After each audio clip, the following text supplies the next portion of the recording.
My name is Sigma and I'm Speedcuber Niven's dog. Well, today we are going to be doing Noob versus Pro versus Hacker versus God. Except we're doing it with Rubik's Cubes. So today we are going to be doing it and it's going to be quite awesome. Oh wait, hey Sigma, what are you doing? You were doing a video introduction. Okay, you know what? I'll give you a treat. Well, but soon, okay, Sigma? Okay, you're fine with it. Oh, wait, hey guys, today we are back and like Sigma said, we are doing Noob versus Pro versus Hacker versus God, except with Rubik's Cube. So let's get started. Okay, I spent 2 hours doing the cross. So now this is the hard part.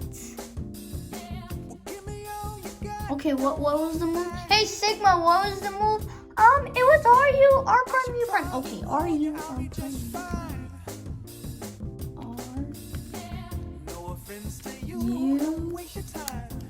R prime U. That didn't solve it. Sigma. Okay, I need to get a world record. I need to get a world record. I need to get a world record.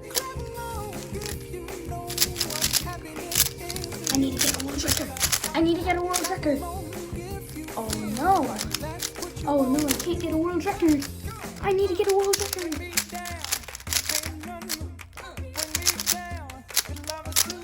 Just getting a world record. It's faster.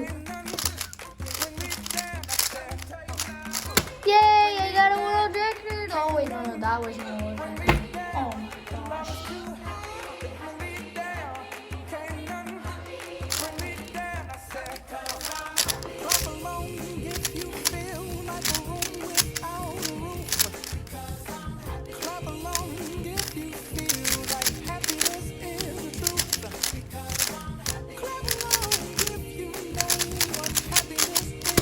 Yay! Oh my god, I didn't get a world record. Alright, let's go. Let's go get a world record. 1, 2, 3. Okay. Wait, but let's check the time on that one. Wait, what was the time? What was the time? Oh my god, a 3.2! Breaking news. So recently a kid got 3.2 seconds on the Rubik's Cube, which means he got a new Rubik's Cube world record in the Rubik's Cube history, which is really, really cool. But at the end of this clip, he says something mysterious called "Take That You Should Do." We don't know what we meant by that. Even the world's top scientists don't know what he meant by "Take That You Should Do," and we don't know who You Should Do is, but whatever he said, it was cool. So this is breaking news in the bedroom, signing off with your host, Among Us. See y'all.